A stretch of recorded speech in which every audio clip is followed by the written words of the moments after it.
Thank you for the reminder. I switched off when I started the webinar at 10 to 6. Just to let everyone know, we are recording this webinar and we will send it out to everyone that we invited originally as well. And like I said, yeah, there'll be a Q&A session at the end, so you're welcome to ask any questions then. I'll be on throughout the entire webinar, as will Ronen as well, and we'll be happy to answer any questions you have about the program, about Tel Aviv University, or Tel Aviv in general. So once again, thank you all so much for joining us. Professor Birnhack, would you like to kick off with your lecture?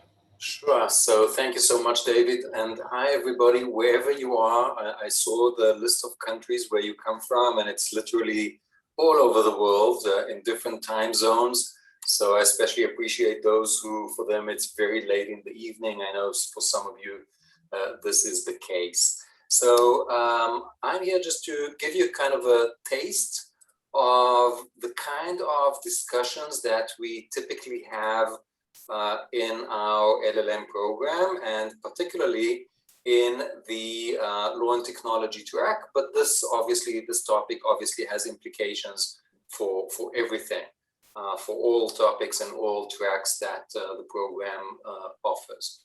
So these are complicated times, right? We all know that for the last year and a few months.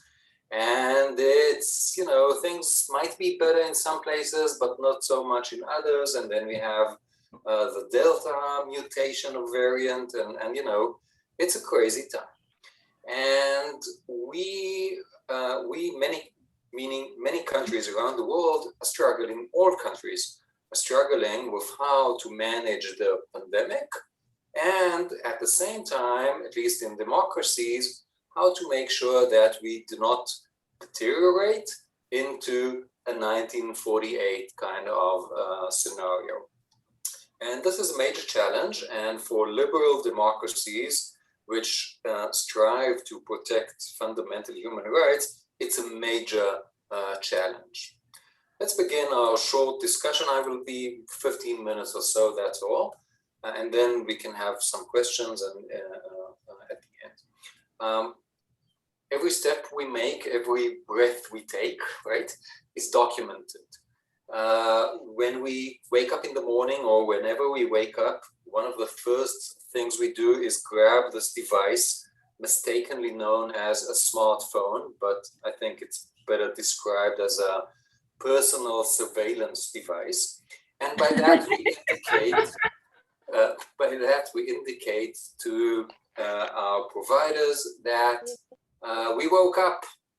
And then, you know, whatever we do, we check emails, we check who liked our photos that we posted last night on Instagram and whatever. We communicate to others our data. As we get out of home and we start wandering around, location data is collected, etc., etc. As our lives go digital, and they increasingly do, we leave behind us a data trail. And this data is extremely valuable.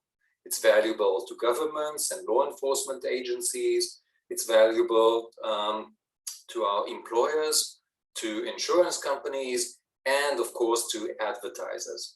So there's lots of data around it. Now let's turn and look at epidemics, pandemics, and privacy as a case study for a clash between public interests and managing pandemics in this case, and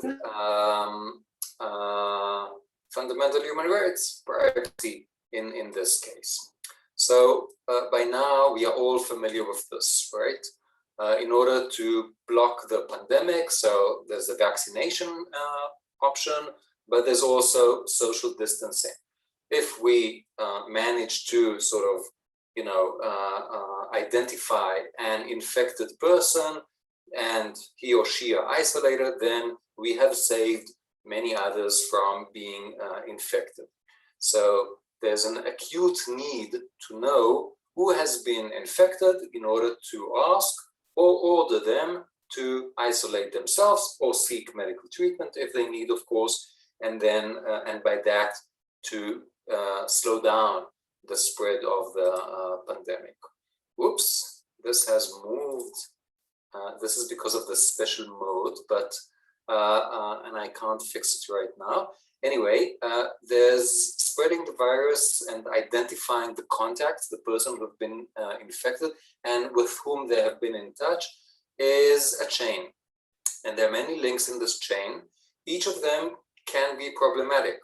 If there are people who are asymptomatic, so they might continue spreading the virus without knowing that, then we have to have enough tests. If you remember, at the beginning of the pandemic, many countries had shortage in testing facilities. And then we have to identify the contacts and self-isolate, and they should be self-isolated, etc. In other words, in order to manage the pandemic, an important way of dealing with that is to handle information, to collect information and manage information. This is a major change since the Spanish flu of 100 years ago. And we need information in order to reconstruct the path of the infected person in the past 14 days. And that may be tricky. Now, each of you quickly think, where have you been 10 days ago at 2 p.m.? Well, you know, for some of us, it might be easy to recollect that. And for others, well, not a chance. Whom have we met? In some cases, it's easy. I've been with my family or something like that. But in other cases, well, I was on the bus or on the train and I have no idea who the other people were. So we would like to trace the contacts, the person who have been in touch with the infected person. How do we do that? Of course, we want to achieve accuracy. Otherwise, it is unpleasant. If we make mistakes in either direction, it's no good. If we identify people as if they were contacts, but in fact they were not, they will be self-isolated with all the tension and anxiety and losing work and all of that in vain, without any basis. If we make the mistake on the other side, well, we might miss people who are infected and continue to spread the virus, and obviously none of these options is not a good one. So what do we do with that?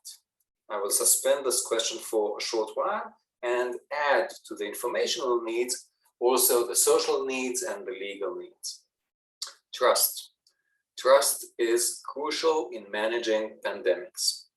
When the government of all countries asks us to self-isolate, and when the government asks us to do this or do that or stay at home in times of lockdowns, etc., the government cannot trace everybody at any given moment. And the government needs to trust us, and we need to trust the government. Now, it's not easy because many of us do not trust governments and politicians, etc. But in times of crisis, we don't have the luxury of not trusting the government, at least to some extent. Solidarity. Now, many of us have been in these situations where we know that we are perfectly healthy, but nevertheless we wear the mask, even though we are not a threat to anybody else. And others wear the mask on their chin, right, or on the hand, or wherever. That's not exactly social solidarity. And solidarity is important in times of pandemic because we need to also spread, not the virus, but we need to spread the sense that we are all in this together in order to protect each other. Privacy. There's a lot of data here, and there's a lot of hands dealing with this data. Who collects the data? Who transfers the data to whom?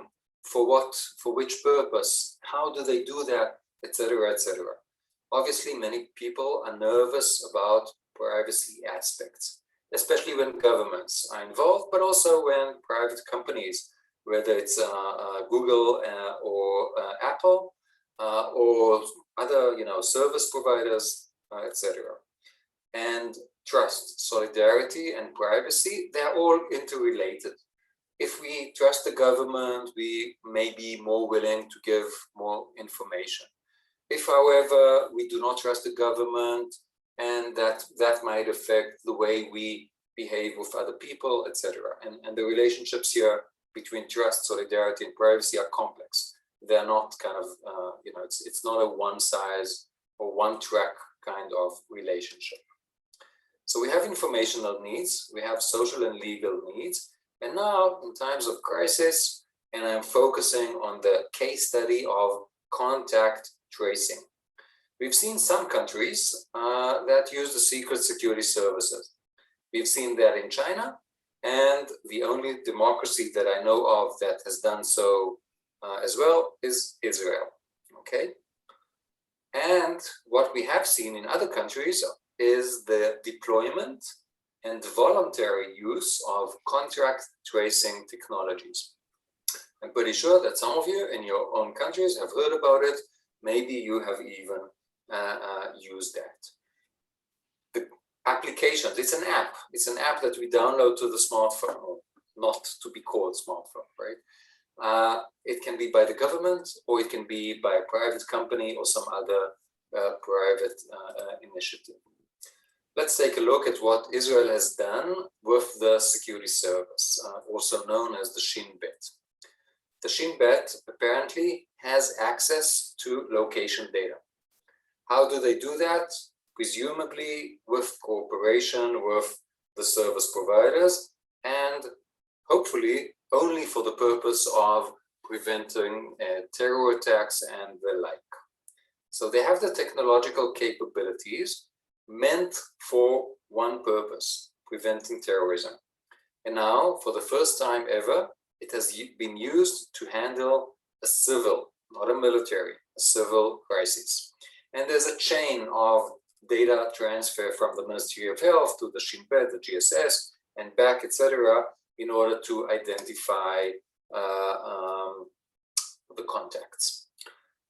In the process of using this method, we have realized, we the Israeli population, we have realized first that the Shin Bet has these capabilities, and secondly, that they're not perfect, okay? Which is not good news for the security service itself, because now terrorists also know the vulnerabilities of this technology.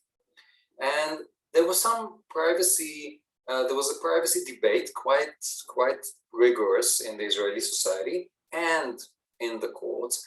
And the Shin Bet has undertaken some measures to mitigate some of the privacy concerns, and these measures, or some of them, are listed here. They said that they will use it only for the purpose of tracking contacts. Only very few people, about 50, will be exposed to the data, etc., etc. However, when a security body deals with a civil crisis, well, they do what they know to do, and security services operate in the darkness. That's how that's their mode of operation. So transparency, nothing. Public trust, well, if you trust the security service, fine, but they don't help us in trusting them. Solidarity, why should I bother? They are taking care of everything. So I don't have to, as an individual, I don't have to take care of everything because someone is taking care of that. And then there are concerns about misuse and abuse by the people who may have access to the data, etc. This has been challenged in the Israeli Supreme Court. This is our Chief Justice. And as you can see, the Supreme Court held a discussion in court in April 2020. And you see an example of wearing the mask on the chin. But the Chief Justice was sitting quite afar from the lawyers, etc. The Supreme Court, by the way, approved the GSS use of their technologies for contact tracing.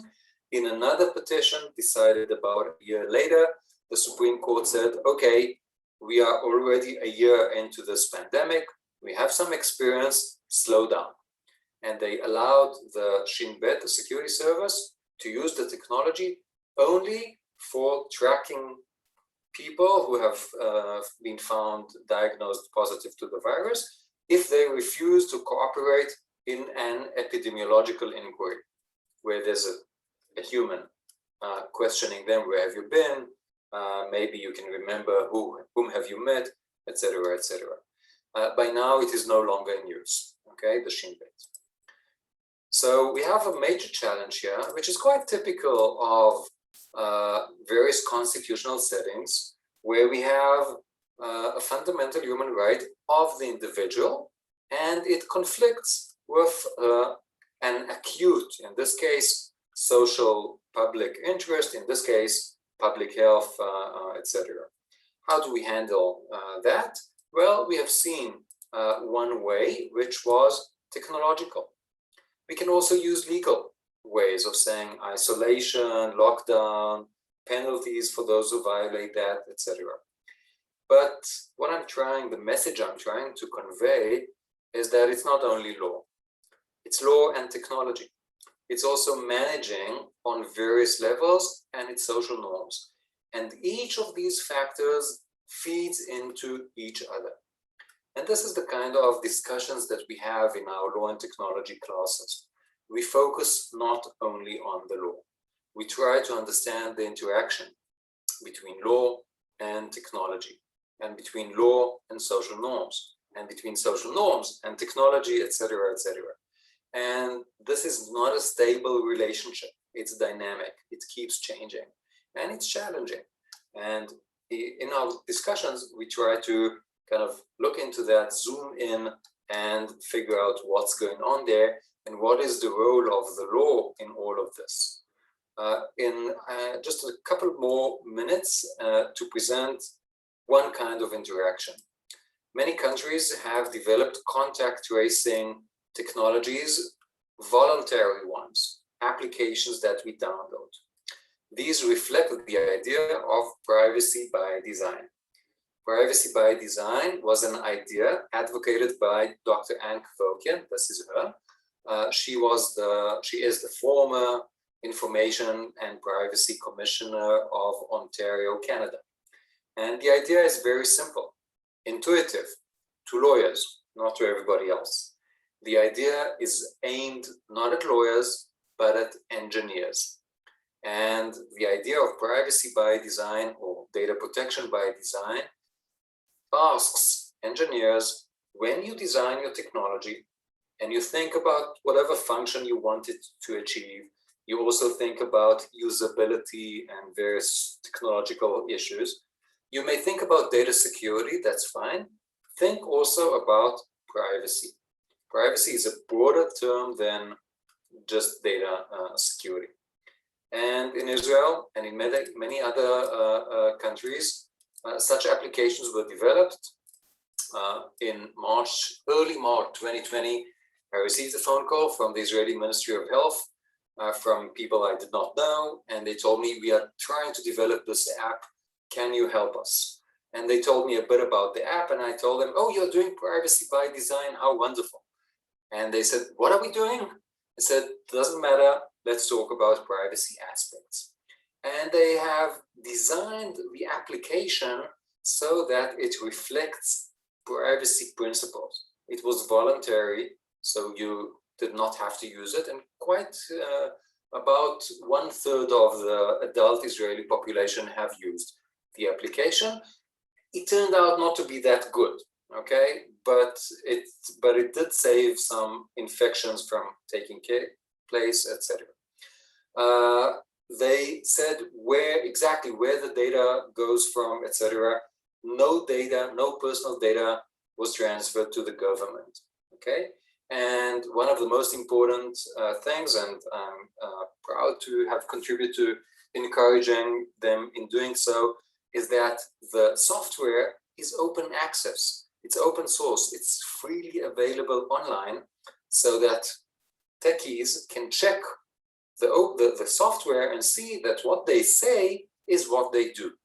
This is how you achieve trust, okay? Very much unlike the parallel avenue of using the security service.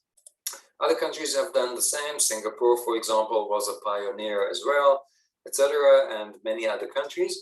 It hasn't worked good enough, unfortunately. So once again, we are back to this, okay? Privacy by design is the interaction between the law and technology in the way or by way of trying to recruit technology to help us achieving the management, the social needs, and do so in a way that minimizes the harm to privacy.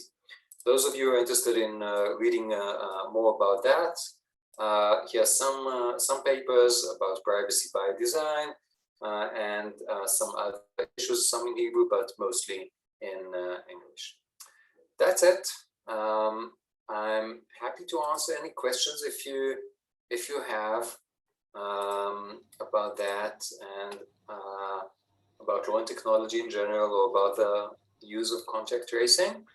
And if you're happy, we can move on to discussions. Ronen, Professor Avraham, and David will be discussing the program, and I'm sure I have many questions about that too. Wonderful. Thank you so much, Professor Birnhack. That was, first of all, thank you for coming this evening and for giving up your time to present to us. It was a very insightful and informative presentation, so thank you very much. And I hope that was just a snapshot to everyone of what's waiting for you here at TAU. So I'll begin my presentation. My bit will be maybe just a few minutes, 5 minutes maximum, and then I'll hand over to Professor Avraham to present the program in detail. David, maybe people here have some questions to Michael about his presentation before we start with the. Sure, of course. So if you have any questions, feel free to raise your hand or write it in the chat or signal in any other way that you have a question. You can, if you would like to discuss that, I'm happy for you to email me, etc. Just Google me and you will find the email at the university. So it's absolutely fine, and you can proceed with the program. Thank you. Thank you for your attention. Thank you, Michael. Thank you very much for coming. Thank you. So, okay. No questions. Shall we continue, Ronen? Yep. Yep. Okay. I can also add Michael's email to the email follow-up for people to, if they do have any questions afterwards. So let me just share my screen.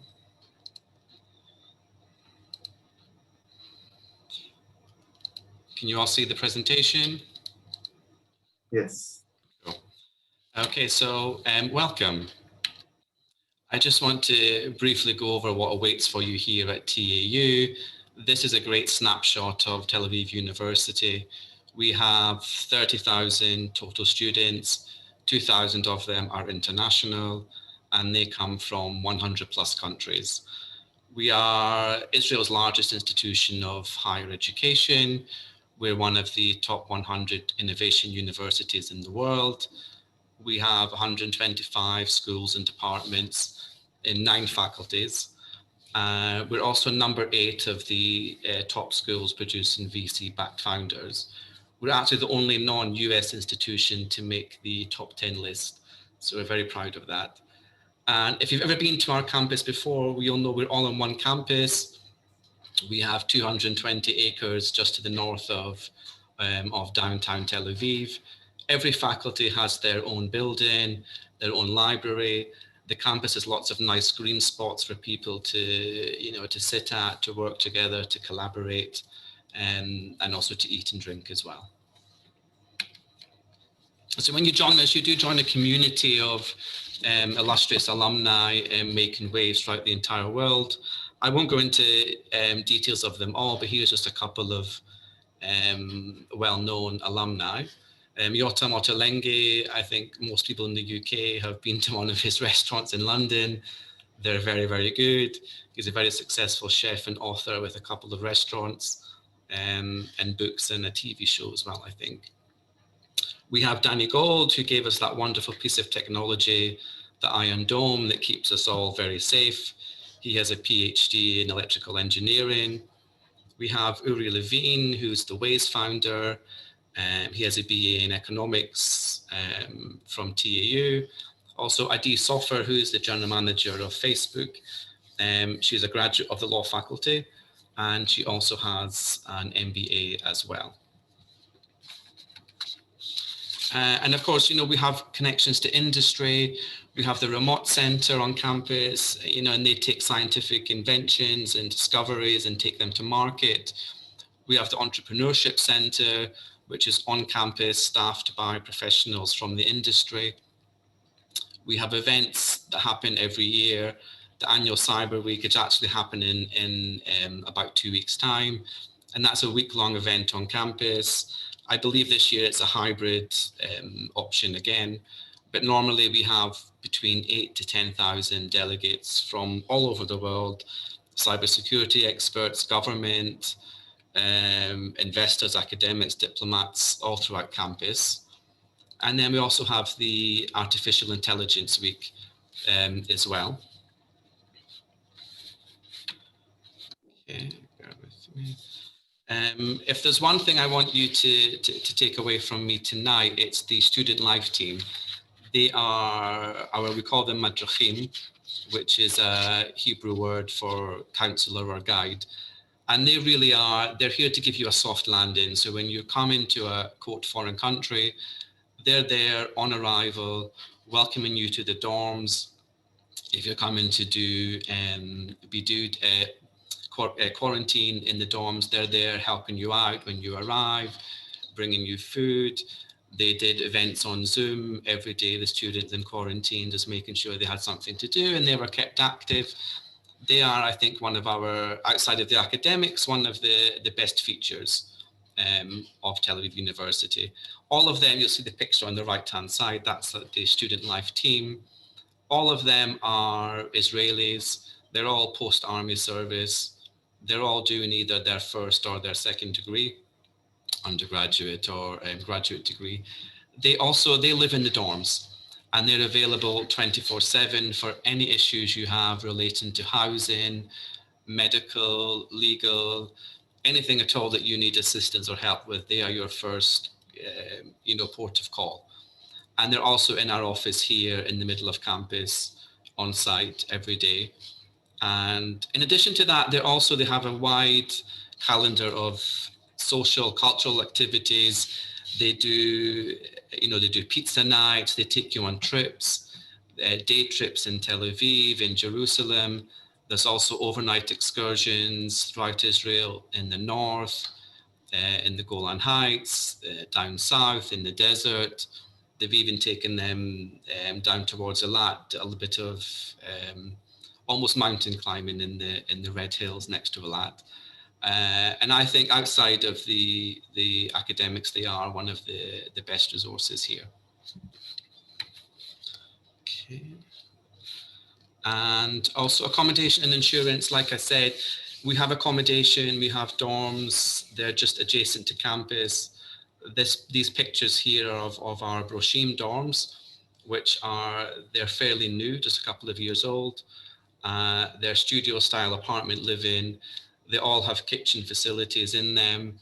We don't offer food plans in our dorms, but then we have lots of nice places to eat outside of the dorms. Next to the student village, there's a couple of shops. There's an Aroma restaurant, Aroma Cafe. It's like Starbucks. You have a mini supermarket. And people, we don't provide a meal plan because most people prefer to make their own food. There's health insurance and there's a doctor's office on campus. There's also the student life team. They're available for any issues anybody has relating to, medical or insurance wise as well. And the Broshim dorms, some of them have amazing views. You can see from the picture at the top. You can see out towards the sea and all the way to Jerusalem because they're at the top of the hill. Some of them have balconies. They're studio style, 1-room, 2-room apartments. And they're very nice. Not like the dorms that I lived in when I was a student, I can tell you. Okay, and that was me. Thank you very much for listening. I'll hand over to Professor Avraham to present the program. Great, thank you very much, David. And welcome everyone to the Parasol Foundation International Llm Program. Before I start describing to you the program, let me just tell you that here in Israel, the vast majority of adults are vaccinated. So even if you come from a country that you didn't get the chance to get vaccine, we have on campus, and part of the health insurance here enables you to get free vaccine. So the campus is feels very safe in that sense. All right,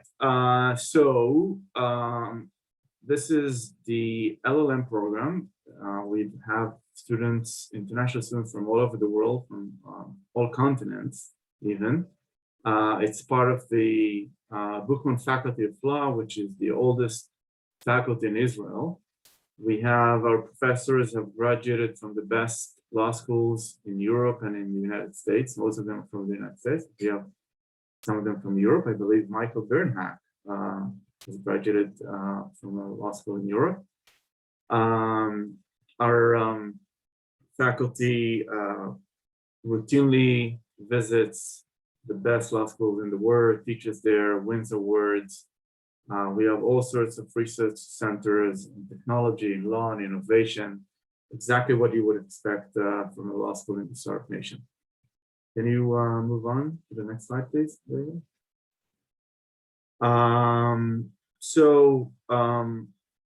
The law school in Israel is ranked, the Tel Aviv Law School is ranked #1 in Israel, but it is also ranked very highly in all sorts of worldwide benchmarks. Faculty publishes tons of books and papers and law review papers and peer review papers, very active faculty. I actually moved to Tel Aviv University after teaching for 10 years at Northwestern and the University of Texas at Austin. I can tell you that the faculty here is definitely not worse, and perhaps even in terms of their level of research, even better. Let's move on. Okay, so what is the LL.M? What does the LL.M program look like? It's a 10-month program. We're starting September 1st, or around September 1st. I think this year it's August 29th or something like that.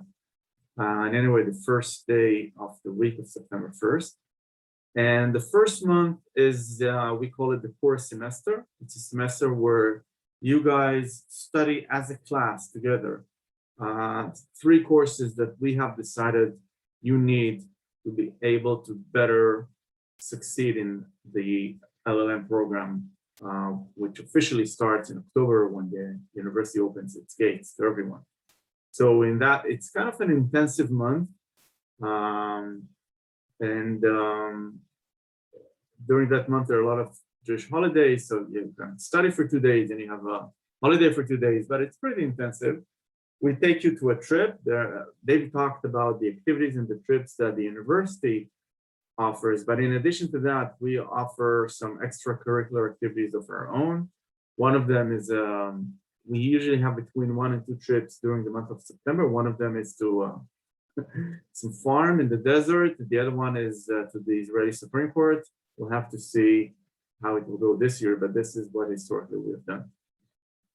The program offers 3 specialized tracks. One is in business law, one is in international human rights, and the third one is in law and technology. Now, you don't have to choose a track, but you're offered to choose a track. And then there's some requirements, which I won't go into, but you can see them on our website, about exactly how many courses you have to take to qualify to graduate, not just as LL.M from Cal, but LL.M with a specialization in one of our tracks. Click, please.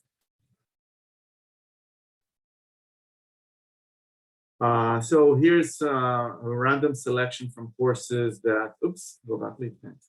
Random selection of courses we've offered in the business law track. So we have energy law and international intellectual property law, and licensing and startup law, and corporate law and mergers and acquisitions. And the reason we can offer so many diverse courses in English is because every year we have a few dozens, maybe between 30 and 40, Michael is no longer here, but we have, I think, between 30 and 40 visitors from all over the world, from the best law schools in the United States and Europe and Asia, that come and teach in our law school.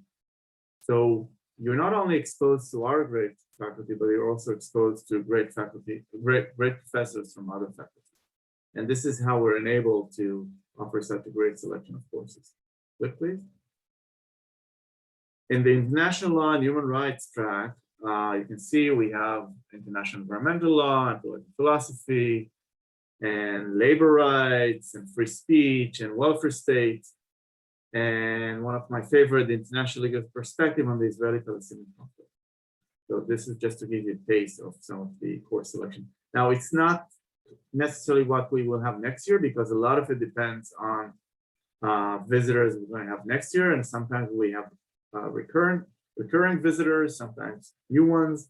So if you really want to know exactly what will be taught next year, you should go to our website. I think it's already there, and if not, it will be there shortly. Click, please. Click, yeah.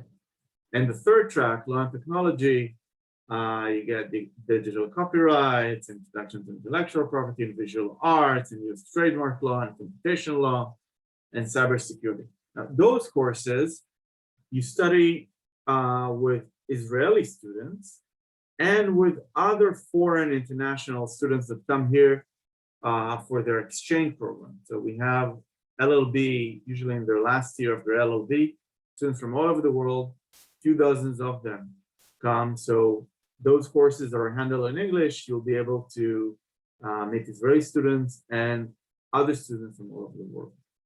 Click, please. Startup law, of course. So we have the course semester. We have, oops, go back, please. We have a workshop which is designated for every track. There's a specific workshop that is mandatory. This is where all the students who choose the same track will study together with some other Israeli and foreign students. Then we have something very unique, which is very successful. By the way, on the right, well, I'll talk about what is on the right in a second. We have something which we call Global, which is very interesting, very innovative. It has been going on for 2 or 3 years, and it's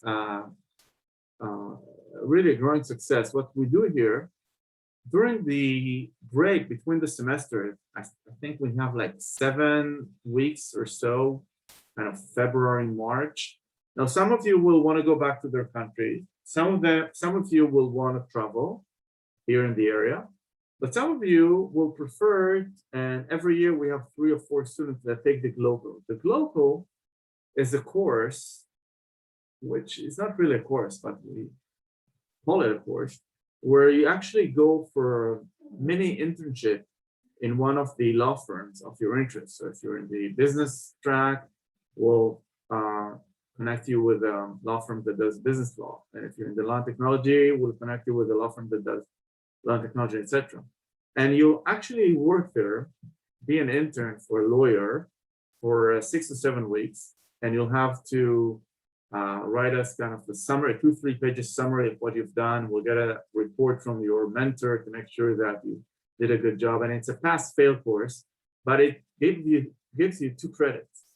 Now, what's nice about that is that this year, we had, I believe, 4 students who took that local course, and it was so successful that we didn't plan on it. That was not part of the plan, but 2 of them got job offers from those law firms. And actually, they're staying now in Israel, and they're going to stay here and work as real lawyers in a real Israeli international law firm.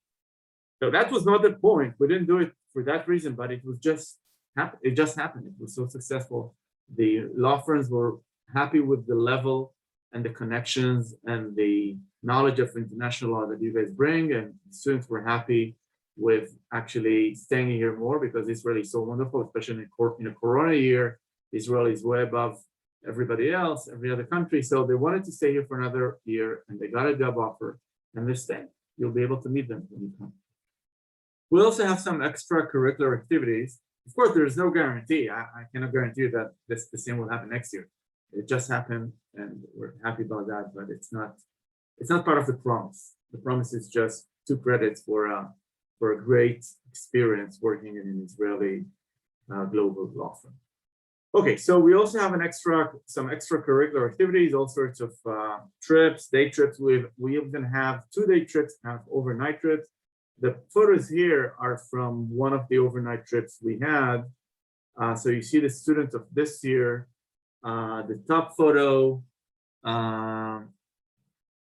the top photo is when we went to, and we meet one of the minority groups in Israel. They're called the Druze. Very interesting group. They speak Arabic, but they're not Muslims. They have their own special religion called the Druze religion. So the person with the mustache there with the white hat is the Druze there. So this is when in their shrine we met them. So in that 2-day trip, we met with like 5 or 6 different groups. And the photo at the bottom, I can't remember where it was. It looks, I don't know where it was. Anyway, you can see me in the top right of the top photo. You can see me there with the blue coat. And another thing that students really love is we have a cross-faculty registration option. So you can take, I can't remember exactly, 2 or 3 courses from other faculties. So we've had students taking courses in business, in economics, in political science, in gender, and even students studying Arabic for whatever reason. They took a course in Arabic and it's okay. So part of the designated credits are for just do whatever you want. Arts, science, your choice. Click, please. Yeah, so what are the career opportunities after graduation? So I already told you that this year, for the first time, we had students getting job offers from Israel. But our experience with our alumni is that when they go back to their countries, they work in elite private and public sector positions and in courts. Every year we have judges coming. This year we had 2 low-level judges coming, one from Brazil, one from Ethiopia. Our graduates go and pursue PhDs. Some of them go and pursue their PhDs in other universities. We have, even this year, an American student who's staying here for a PhD at Tau in law. And in general, this program has been going on for several years now. Our alumni are really either top law firms or journalists or some high-ranking officials in other public sector positions. Click, please. Okay, so this is Lisa. She was a student here this year. I believe she's still in Israel. She's doing some summer internship in a human rights organization. That's another option. She got it herself. We didn't organize it. She was there. I think part of her local in February and March was working for this human rights group, and then they offered her to come back in the summer and do another 1-month internship. So she's still here. And here's what she says. The program allows me to study international law and human rights in exciting multicultural context, providing me with insights into the complexities of the Middle East region, and lets me follow an interdisciplinary approach by integrating courses from other faculties into the curriculum. I think she's one of the students who actually studied Arabic. Okay, click, please. Okay, so in terms of application and visa and all this stuff, I'm actually not the right person to answer those questions. But if you email our representatives, they will be very happy to help you with all of this. The sticker price tuition is $21,000, but there are lots of scholarships, both in your countries, and on our website, you'll be able to see country by country which scholarships your own home country offers. And we have our own scholarships. Almost every student, I can't guarantee, but almost every student gets some partial scholarship depending on their background, experience, GPA. If you have a high GPA, you're automatically getting a scholarship from us. Not a full tuition scholarship, but a partial scholarship. And if you collect a little bit from here, like Tau International has scholarships for students with high GPA. So if you collect a little bit from Tau, a little bit from us, a little bit from your country, you can make it possible. Click, please. That's it. All right, so let's just stop sharing, see everybody, and give you time for asking questions about anything. It's hard to be the first, but one of you will have to be the first. That's the rule. Soraya, I see you're almost ready to ask the question. Feel free to put it into the chat if you prefer. Yes, Thomas. Just tell us a little bit about yourself. Where are you from? Oh, yeah. Hello, everybody. Nice to meet you. Thank you for the presentation. I am Tomas. I currently live in Chile. I'm sort of international. I'm both Colombian and Dutch, but have lived for most of my life in Argentina and now in Chile. I am a lawyer. I've been practicing for 4 years, 4.5 years in the private sector. I'm deeply drawn to Israel and Tel Aviv, especially because for over a year, I've been closely working with tech startups. And I used to work in traditional litigation firms and tax firms, but this tech experience has opened a whole new world for me. Lawyering here is very traditional, very 1990s Hollywood movies, less glamorous, but that mindset. So I've been investigating, doing some research and reading, and tech and law development in Israel is astonishing. Yeah, that's true. So what is your question, Tomas? That was my introduction. Sorry, it was a bit long, but during the program and after the program, are there links between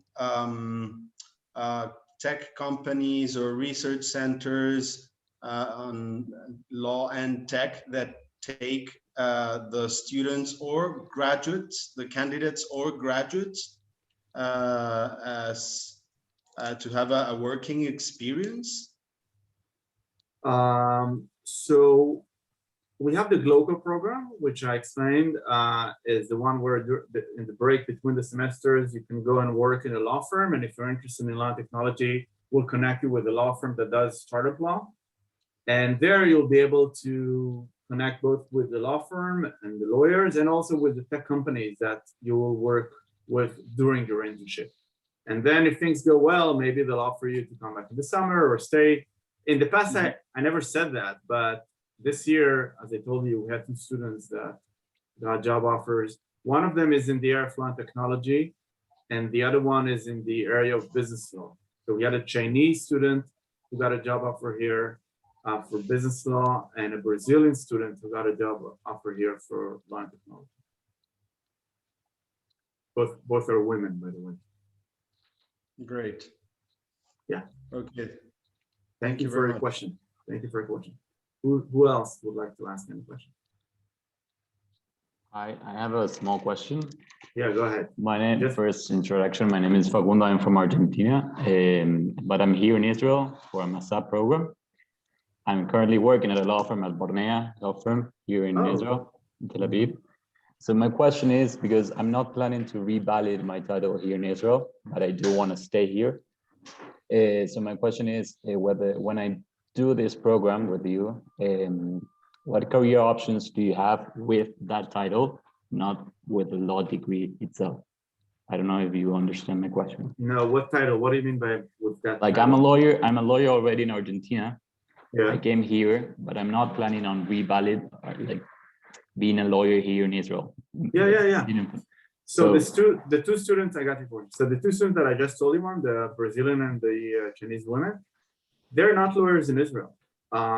And they're lawyers in their home countries, and they work here under some arrangements which I cannot explain to you exactly how. Maybe you can tell me because you're in Israel and you work here in a law firm. But the fact that they don't have a license in Israel does not prevent them from working there. So maybe they don't call them lawyers, maybe they call them legal counsels or legal consultants or whatever. Also, Israelis are very good with loopholes and all sorts of ways to. Do you find this program to be useful in order to work here as a lawyer, but without being a formal lawyer?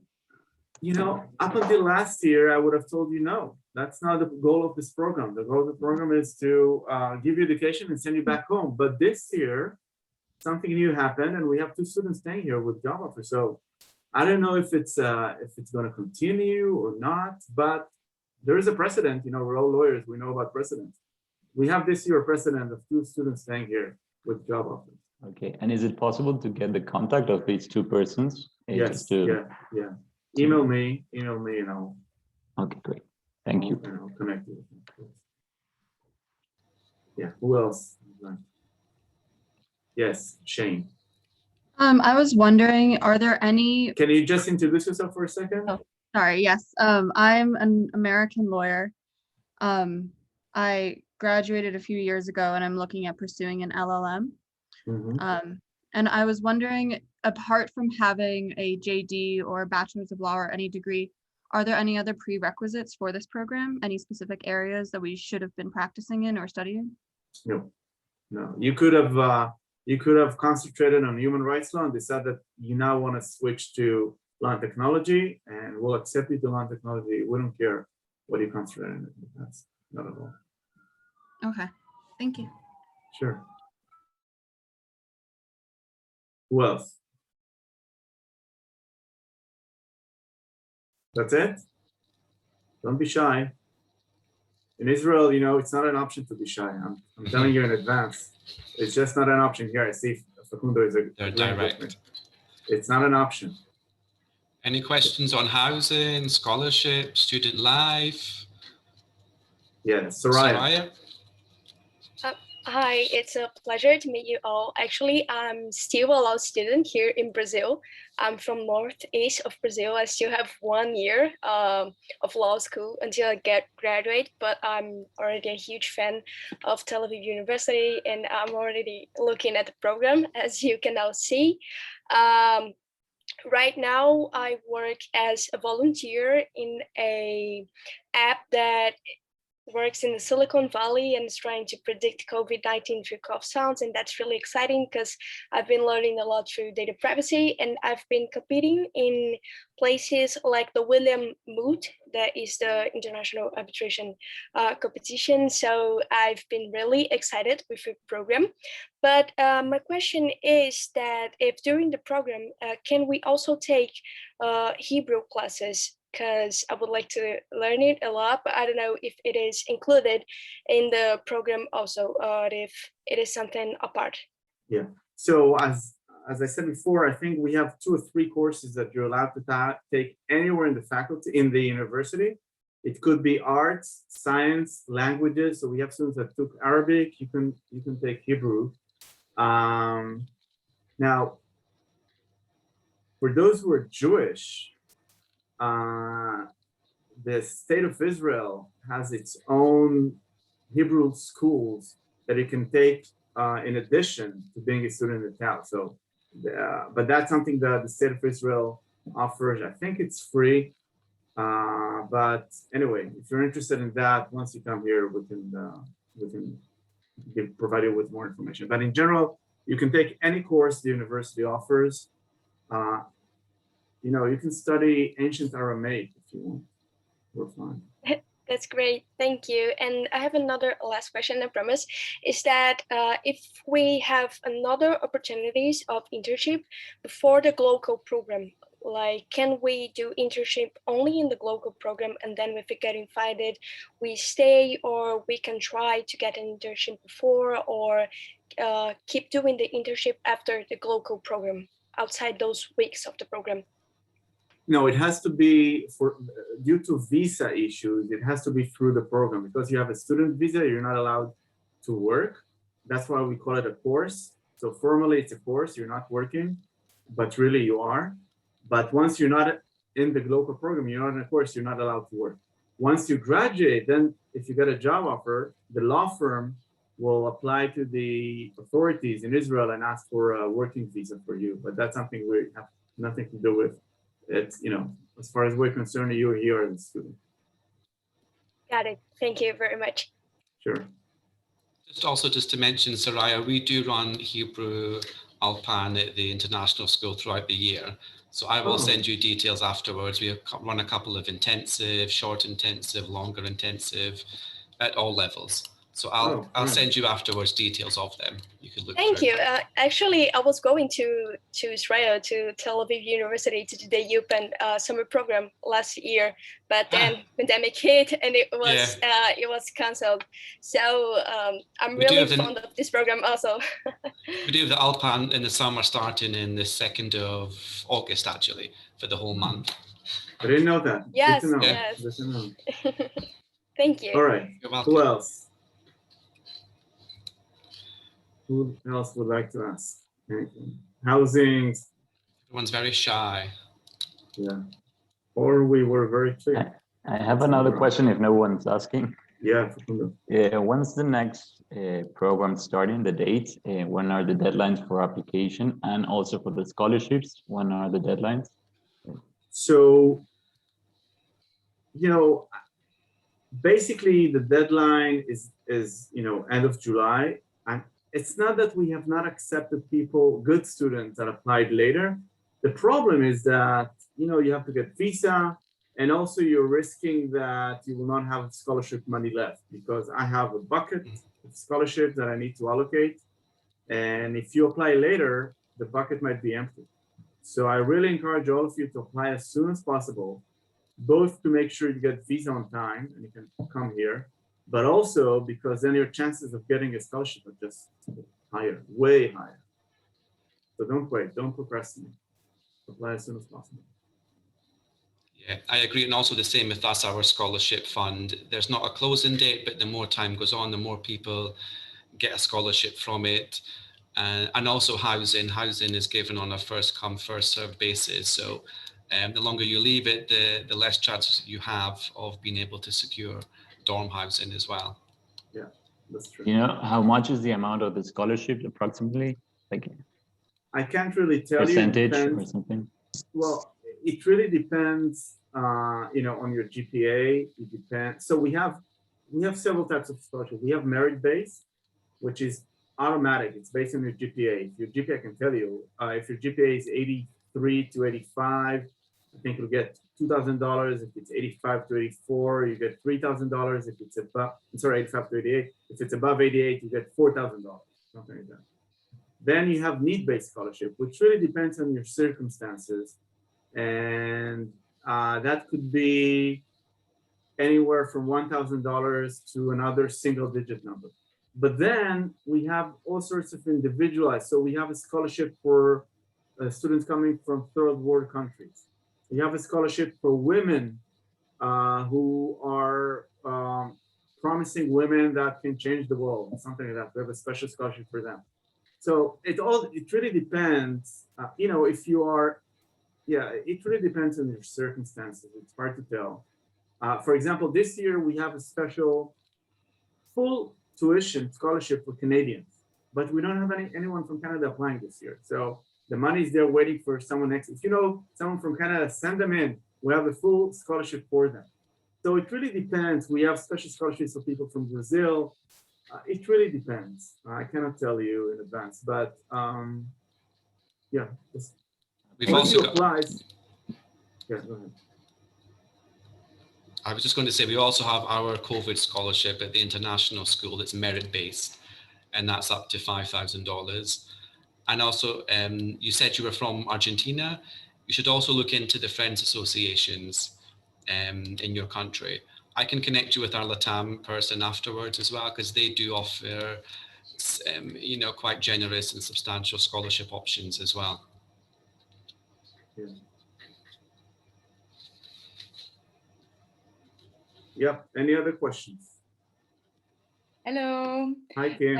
I'm Kim from Germany, from Heidelberg. And my question is, my law diploma wasn't finished because I didn't have my grades. And now I'm on the waiting list for the program this year. And I sent you my final diploma, and I want to know, when do I get reply from the university if I'm accepted or not? Yeah. Actually, not only your name looks familiar, but you yourself look familiar. Were you in the previous webinar? Sorry, I don't understand. Did you attend the previous webinar with us? Because you look familiar to me. Yes, I did. Oh, okay. Yeah, I recognize it. So hi again, Kim. So Marie, the person who handles all this, she isn't there, right? She's on vacation, right? She's back tomorrow, right? Yeah. She's back tomorrow. So then she has 600 emails waiting for her. Yeah. So hopefully in the beginning of next week, you'll be able to hear back from us. Okay, perfect. Thanks a lot. Okay.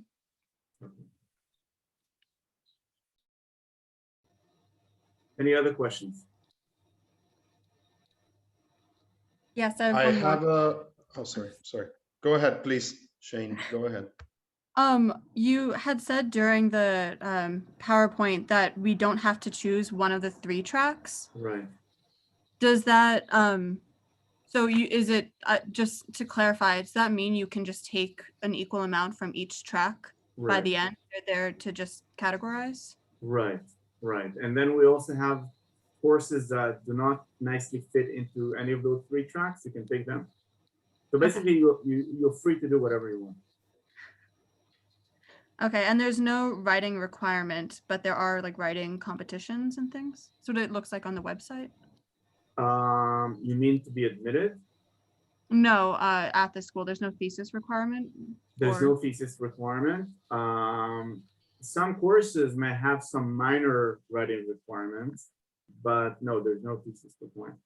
We had students that after the LL.M program, in Tel Aviv, those who write a thesis, even Israeli write thesis, do it over 2 years.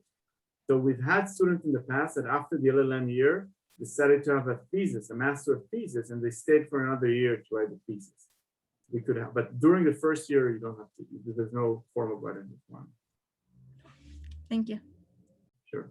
By the way, another thing that I forgot to tell you, but Shane, you reminded me because you're from the US, and we had a student from the US who applied to do an internship at the Supreme Court.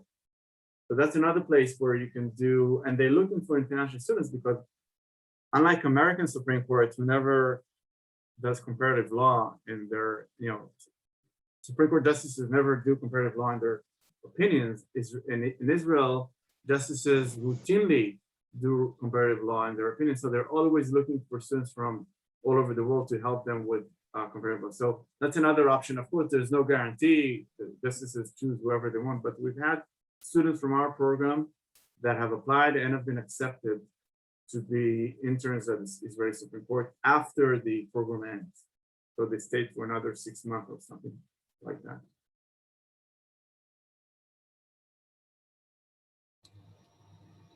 Any other questions? I have a final question, if you may. Sure. Regarding the programs, are they thesis oriented? Would we have to present a final thesis and defend it, or? No, not at all. If you want to write a thesis, you'll have to stay for another year. Okay. This is a non-thesis master's. Those who would like to write a thesis master because maybe later on they're thinking about PhD will have to stay longer. That's a special, and they'll have to apply individually, and they'll have to be admitted individually. A separate process. Yeah. It's not part of our program. Okay, great. All right, so are there any, can I send you my email? Well, just Google my name, it will be faster. Google my name, Ronen Avraham, you'll find it that will be probably the first entry.